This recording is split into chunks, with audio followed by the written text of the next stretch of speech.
We're after foxes. That's not a fox.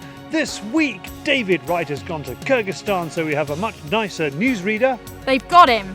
An extreme test for a shooting suit. You wouldn't want to be this girl. We really get through the presenters. We've got a policeman hunting YouTube, and we're bouncing bullets off a lake. Welcome to Fieldsports Britain.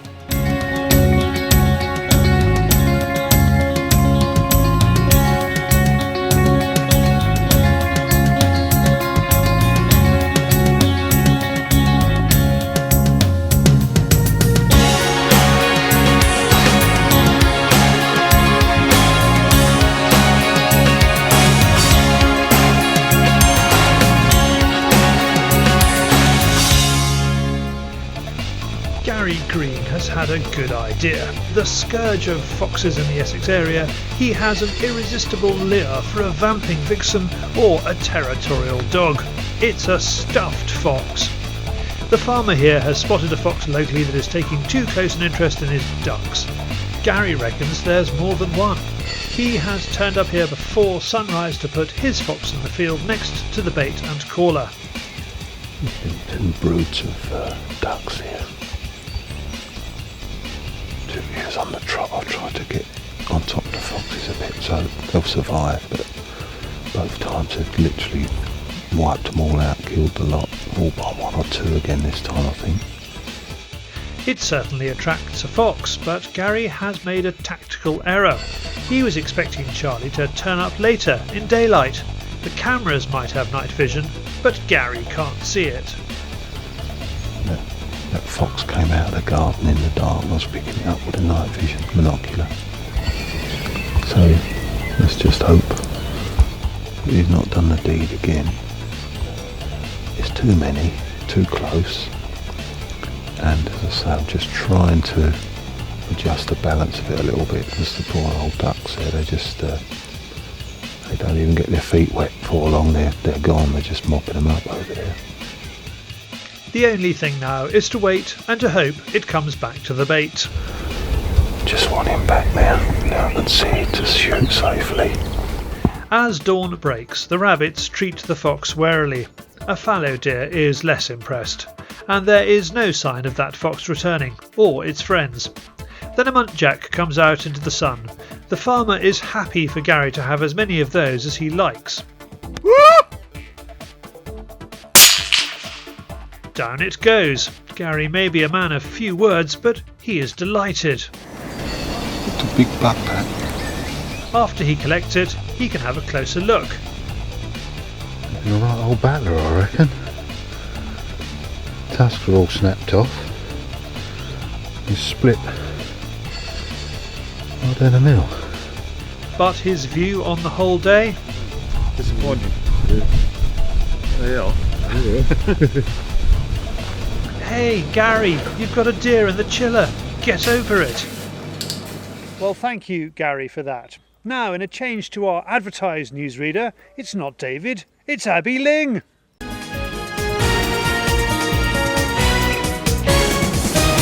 This is Fieldsports Channel news.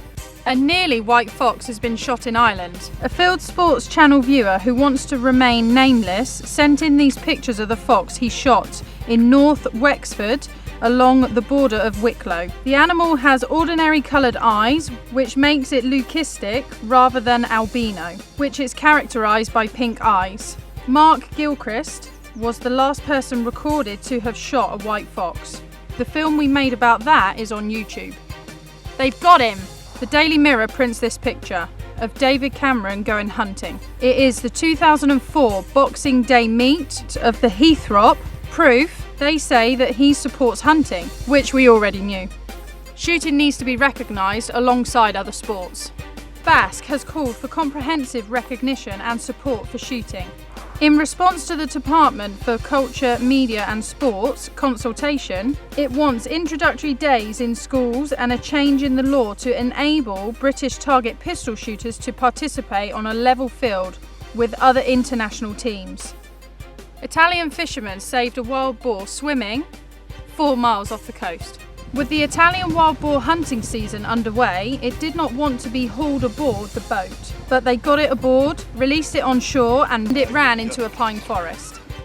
Pakistan police have busted a passage falcon operation. They recovered 12 laggar falcons. The eyelids of the falcons are stitched shut, their legs and wings tied, and they are left in an open area to attract other falcons, which the gang then catch and sell. However, following threats from local officials, police released the gang after fining them just £250 each. American TV viewers are up in arms, almost literally. America's biggest cable network, Verizon, has dropped 2 of the top US hunting TV networks from its lineup, Sportsman Channel and Outdoor Channel. They are now mounting a media campaign to get back into the Verizon stable with the hashtag #KeepMyOutdoorTV, saying it is a sinister plot to ban hunting by the back door. But that back door, presumably the stable door, remains bolted. Or is that the horse? Staying in America? Ever fancy going after big game in Texas? You can pay £6 to enter a draw for a big-time hunt in Texas. You can win 4 stalking outings in a government-backed draw that closes on the 15th of October 2015. Go to tpwd.texas.gov/big-time-hunts. And finally, there's a new film coming out about a hunting trip that goes wrong. Leonardo DiCaprio plays 19th century American explorer Hugh Glass, who is attacked by a bear and left for dead by members of his own hunting party. The Revenant is in US cinemas at Christmas and will reach the UK and the rest of Europe next year. You are now up to date with Fieldsports Channel news, stalking the stories, fishing for facts.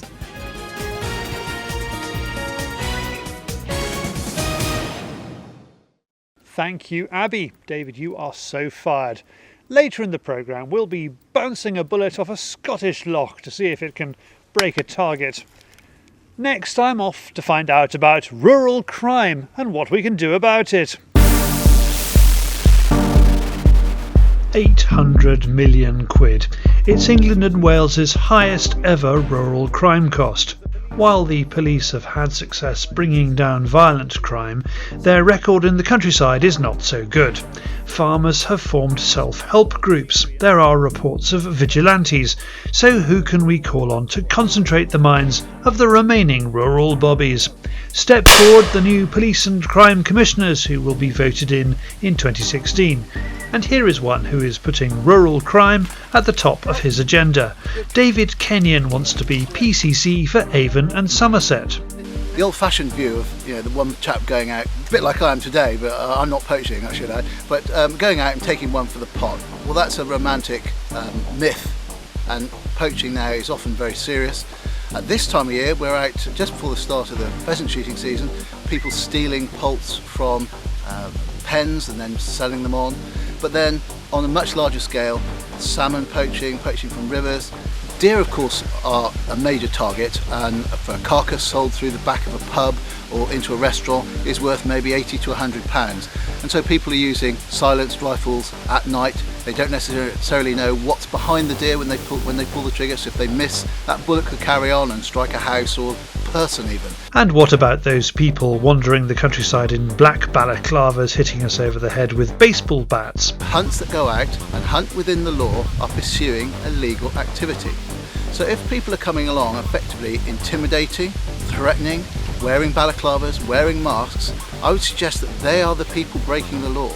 And if the police are going to apply resources in any direction, if I become PCC, it'll be towards those individuals threatening children and threatening people's property and horses and all of those things. If you are in the Somerset area on Friday the 16th or Saturday the 17th of October 2015, you can help David be selected as Conservative candidate for Police and Crime Commissioner. Find out more on his website, davidkenyon.org. Well, good luck, David, with getting selected. Now, if you want to really test a shooting suit, you need a car.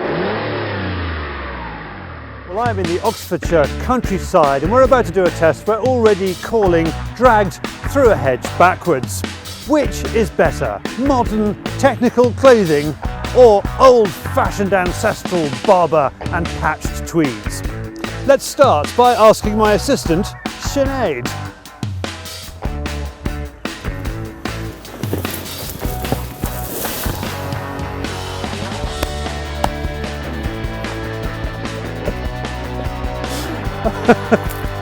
Oh, that's brilliant. We couldn't have done better. Yeah, she's a bit of a mess then, isn't she? This time Sinead is dressed in the finest modern Thornproof clothing, so let's see how she gets on. Take it away!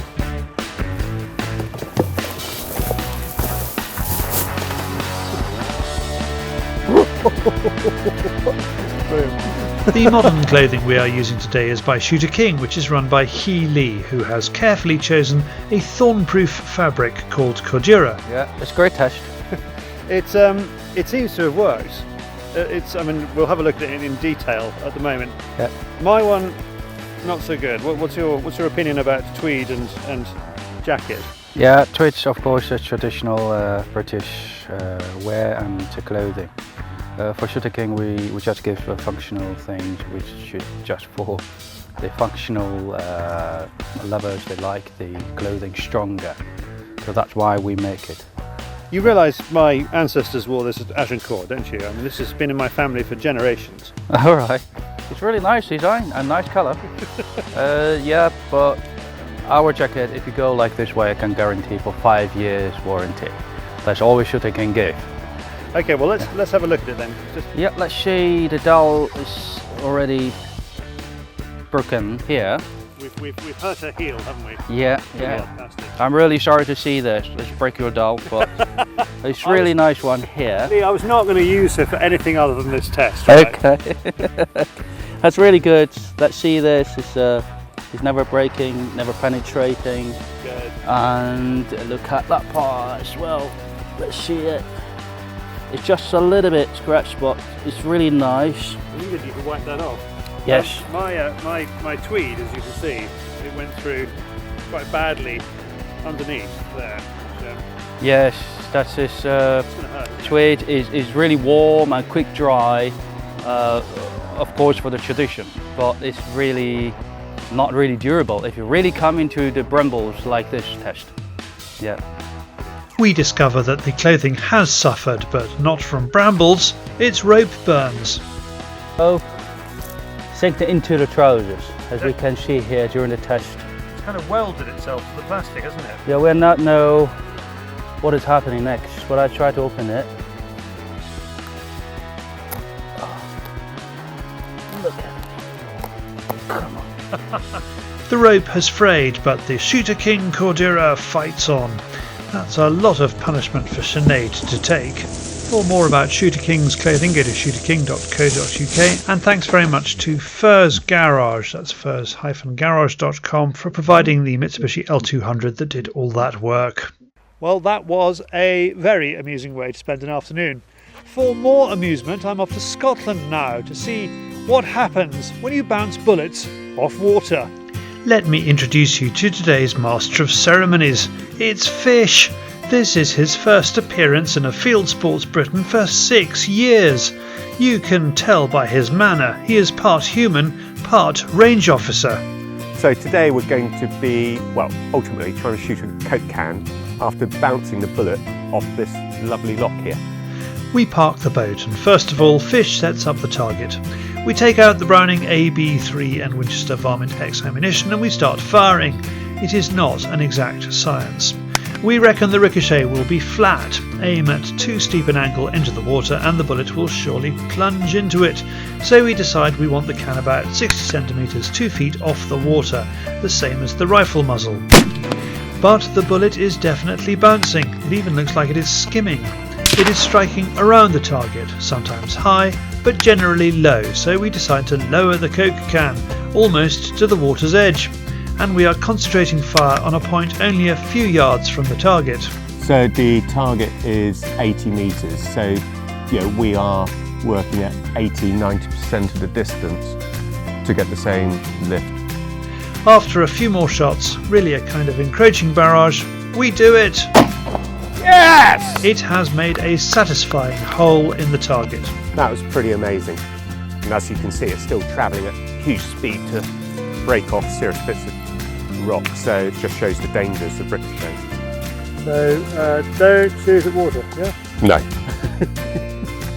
Yeah, don't shoot at water. There, a classic case of don't do as I do as I say, but proof if you needed it that water is almost as bouncy for bullets as stone. For more about the Browning AB3 and for the Winchester Varmitex cartridges, go to browning.eu. Well, from the great physics questions of our age to the wider world of hunting and shooting on YouTube, it is Hunting YouTube.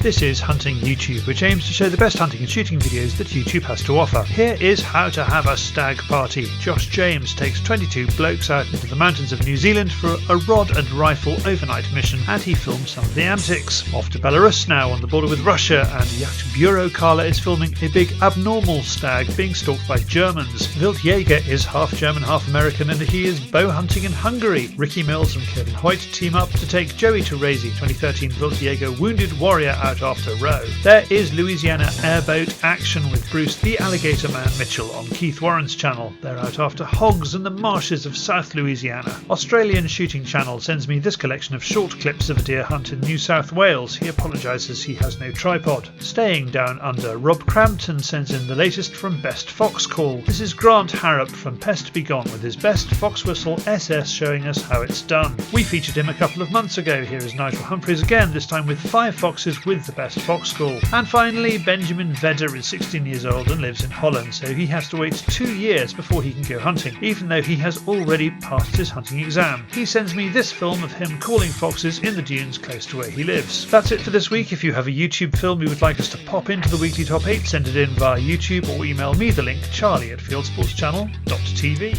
Well, that's it for this week. Thank you for watching. If you have not done so already, please subscribe on our YouTube channel or go to our website fieldsportschannel.tv, where you can click like us on Facebook or follow us on Twitter, or pop your email address into our constant contact box. We'll constantly contact you about our show at 7 PM UK time every Wednesday.